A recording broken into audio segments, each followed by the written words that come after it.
हाँ जी भाई, P math classes में मैं यशपाल सिंह आपका स्वागत करता हूँ। देखिए आज हम पढ़ रहे हैं आपकी कक्षा 10 की प्रश्नावली 3 और कक्षा 10 की प्रश्नावली 3 के एग्जाम्पल नंबर 3 पर पहुंच चुके हैं। जो भी मेरे चैनल पर पहली बार आए वो चैनल को सब्सक्राइब जरूर करें और वीडियो को लाइक किया करें, है ना। अब समझ में आता है तो बढ़िया कमेंट किया करें। और देखिएगा, जिन विद्यार्थियों ने पहली 2 क्लास नहीं देखी है तो संभवतः वो पहली 2 क्लास देखें, तब आगे का अच्छे से समझ में आ पाएगा। एग्जाम्पल नंबर 3 है हमारा, चंपा एक सेल में कुछ पैंट और स्कर्ट खरीदने गई। कहाँ गए? पैंट और स्कर्ट खरीदने। जब उसकी सहेलियों ने पूछा कि प्रत्येक के कितने नग खरीदे, पैंट सेल में गए, घर आके उन्होंने किसी ने पूछा कि कितने नग खरीदे, तो उसने उत्तर दिया कि स्कर्ट की संख्या खरीदी गई पैंटों की संख्या की 2 गुनी से 2 कम है। स्कर्ट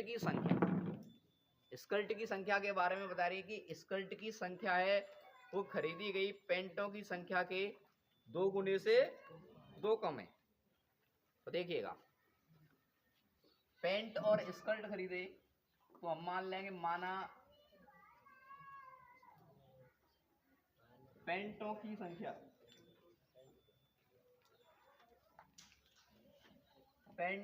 संख्या हमने मान लिया x तथा स्कर्ट की संख्या क्या मान लिया? y मान लिया, है ना। ये मान लिया है। अब देखो, उसने बोला है कि खरीदे गए स्कर्ट की संख्या स्कर्ट कितनी है? 22। तो 22 का मान बता रहे हैं, खरीदे गए स्कर्ट की जो संख्या है वो किसके बराबर है? खरीदे गए पैंटों की संख्या के 2 गुने से 2 कम। खरीदे गए पैंट कितने थे? x। नहीं आ रहा समझ में? देखो, ये प्रश्न थोड़ा सा पढ़ना पड़ेगा और गौर से सुनना पड़ेगा। उसने बोला है खरीदे गए स्कर्टों की संख्या, कितने स्कर्ट खरीदे हैं? 22। ये किसके बराबर है? खरीदे गए पैंटों की संख्या के 2 गुने। जो पैंटों की संख्या x है, इसका 2 गुना क्या हो जाएगा? 2x। खरीदे गए पैंटों की संख्या के 2 गुने से 2 कम। तो ये समीकरण नंबर क्या हो जाएगा? 1 हो जाएगा। बोलो, बात समझ में आएगी नहीं आई? आगे समझ में? क्या बोला है कि खरीदे गए स्कर्टों की संख्या, स्कर्ट कितने खरीदी हैं? 22। ये किसके बराबर है? खरीदे गए पैंटों की संख्या के 2 गुने। पैंट कितने हैं? x का 2 गुना करोगे तो क्या हो जाएगा? 2x। खरीदे गए पैंटों की संख्या से 2 कम बोला है, तो 2 हमने क्या कर दिया? कम कर दिया। इधर ध्यान दो, ऊपर आगे देखो। अब फिर आगे कहा गया है कि खरीदी गई स्कर्ट की संख्या खरीदी गई पैंटों की संख्या से 4 गुने से भी 4 कम है। ये तो एक बात हो गई। दूसरी बात बोली है कि स्कर्ट की संख्या कितनी है? 22। स्कर्ट की संख्या कितनी है? 22। स्कर्ट की संख्या पैंटों की संख्या के 4 गुने से भी 4 कम है। पैंट कितने थे? x। इनका कितना गुना? 4 गुना। 4 गुने से भी 4 कम है। समीकरण नंबर क्या बन जाएगा? 2 बन जाएगा।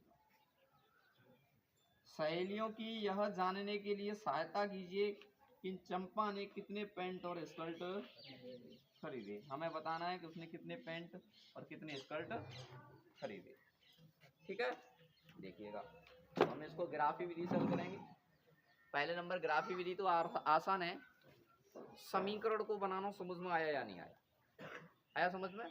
देखिए, चंपा एक सेल में कुछ पैंट और स्कर्ट खरीदने गई, तो हमने मान लिया कि पैंट उसने x खरीदे और स्कर्ट कितने खरीदे?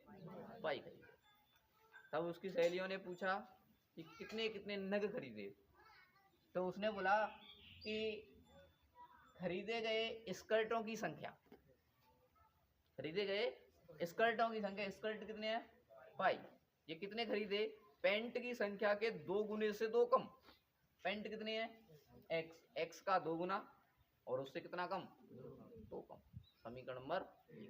फिर ये भी बोल रहे हैं कि यही बात है ना, वो खरीदे गए स्कर्टों की संख्या के, खरीदी गई स्कर्टों की संख्या है वो पेंट के 4 गुने से 4 कम। पेंट कितने हैं? x, x के 4 गुने से कितना कम? 4 कम। ठीक है, समीकरण बन गए। कल के प्रश्न में क्या था? समीकरण हमें दिए हुए थे। कल के प्रश्न में क्या था? समीकरण दिए हुए थे। आज हमें समीकरण बनाने पड़े हैं। ठीक, तो अब कल जैसा प्रश्न हो गया, आगे हल करेंगे तो देखिएगा समीकरण नंबर 1 क्या है हमारा? 2x माइनस के, यही तो है।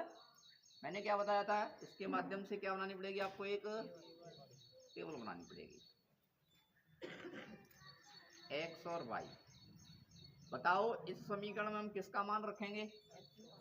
यहाँ x का मान रखेंगे तो किसका मान मिलेगा? y का मान मिलेगा। समझ रहे हो ना? x का मान रखेंगे तो किसका मान मिलेगा? y का। अब x का मान आप कुछ भी रख सकते हो। कितना रखें? 1। चलो x का मान 1 रखें। 1 रखेंगे तो 2 एकम 2, और 2 में से 2 जाएगा तो कितना बचेगा? 0 बचेगा। आ रहा ना? ये समझ में आ रहा ना? x की जगह पे 1 रखने की बात की जा रही थी। x की जगह पे मैं 1 रखूंगा, 1, तो ये कितना बन जाएगा? 2 एकम, तो 2 में से 2 जाएगा तो कितना बचेगा? 0 बचेगा। आ रहा ना समझ में? आ रहा? देखिए अब x का मान और कुछ रख लो, 2 रख लो। 2 रखेंगे तो कितना हो जाएगा? ये बोलो, 4 हो जाएगा, क्योंकि x का 2 के साथ में गुणा हो रहा है। x की जगह पे 2 रखोगे, 2 का 2 से गुणा करोगे तो कितना हो जाएगा? 4, और 4 में से 2 जाएगा तो क्या बचेगा? 2 बचेगा। क्लियर? ऐसे ही x की जगह पे अब 3 रख के देख लो। आप माइनस क्यों नहीं रख रहे हैं? क्योंकि यहाँ x क्या माना था? पेंटों की संख्या। तो माइनस में पेंट कौन खरीद के लेके आएगा? घर से ले जाके उसको दे के आओगे। वैसे समीकरण तो आ जाएगा, कोई दिक्कत नहीं है, ग्राफ भी वही आएगा, लेकिन थोड़ा सा सोचो, है ना? कोई और संख्या होती तो माइनस रख लेते, लेकिन पेंटों की संख्या खरीद के लेकर आ रहे हैं, आप माइनस में पेंट तो नहीं खरीद सकते, इसलिए मैंने सीधा सीधा रख लिया है 3। 3 लिखा है तो 3 दूना 6, 3 दूना 6 में से 2 जाएगा तो कितना बचेगा? 4। यहाँ तक की कहानी समझ में आई? क्लियर सभी को? कोई दिक्कत नहीं होनी चाहिए। ऐसे ही समीकरण 2 को लेकर ग्राफ बनाना है, समीकरण टेबल बनाएंगे। तो समीकरण 2 क्या है? y बराबर 4x माइनस के 4। कल के प्रश्न समझ में आए होंगे तो आज दिक्कत नहीं आएगी। बोलो यहाँ किसका मान रखेंगे? x का मान रखेंगे और हल करेंगे तो काय का मान मिलेगा? y का मान। चलो x का मान क्या रख लें? 1 रख लें। क्या रख लें? 1 रख लें। तो 4 एकम 4, और 4 में से 4 जाएगा तो 0 बचेगा। आ रहा है ना समझ में? x की जगह पे 1 रखेंगे तो 1 का 4 से गुणा करेंगे तो क्या बन जाएगा? 4, और 4 में से 4 जाएगा तो 0। x की जगह पे 2 रख लो, 2 रखोगे तो क्या बन जाएगा? 4 दूना 8, और 8 में से 4 जाएगा तो 4 बचेगा। x की जगह अब और क्या रखना चाहोगे बोलो? 3, तो 3 रखेंगे तो कितना बन जाएगा? 4 तिया 12, 12 में से 4 घटाओगे तो कितना बचेगा? 8। बोलो इतनी सी कहानी समझ में आई क्या नहीं आई? आगी ना? तो अब अच्छा, ग्राफ पर बिंदु दर्शाना आता है या नहीं आता है? आता है ग्राफ पर बिंदु दर्शाना? फिर तो दिक्कत ही नहीं आने वाली है। टेबल बनाओ और ग्राफ पर बिंदु दर्शाओ और 4 नंबर पाओ सीधे सीधे। ग्राफ से कोई मतलब ही नहीं है। ये आपका एक्स अक्ष और ये वाई अक्ष, यहाँ मूल बिंदु होगा 0,0। एक्स अक्ष पर कहां तक जाना है? 3 तक जाना है, तो कोई दिक्कत नहीं है। 1, 2 और 3, ठीक है। वाई अक्ष पर कहां तक जाना है? तो 2-2 का अंतराल मान लें, 2, 4, 6, 8, 10। इधर माइनस के 2, ऐसे माइनस की जरूरत ही नहीं है हमें, -1 -2। ये समझ में आया? एक्स अक्ष पर 3 तक जाना तो फिर 1-1 का पैमाना मान लिया है। वाई अक्ष पर 8 तक जाना तो 2-2 का पैमाना माना है। जैसा पैमाना माना है वैसा लिख देंगे यहाँ, माना पैमाना। एक्स अक्ष पर 1 सेंटीमीटर बराबर 1 इकाई माना, अभी 1 इकाई माना है। और वाई अक्ष पर 1 सेंटीमीटर बराबर कितना माना है? 2 इकाई माना है। आ रही है ना बात समझ में? अच्छा,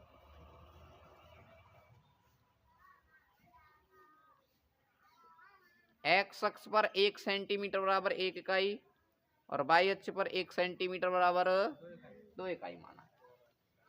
देखिएगा, पहले इसको ग्राफ पर प्रदर्शित करें। तो एक्स अक्ष पर देखो, हकीकत में मैं बनाऊं तो ग्राफ में आपके में कुछ इस प्रकार से लाइन होती हैं।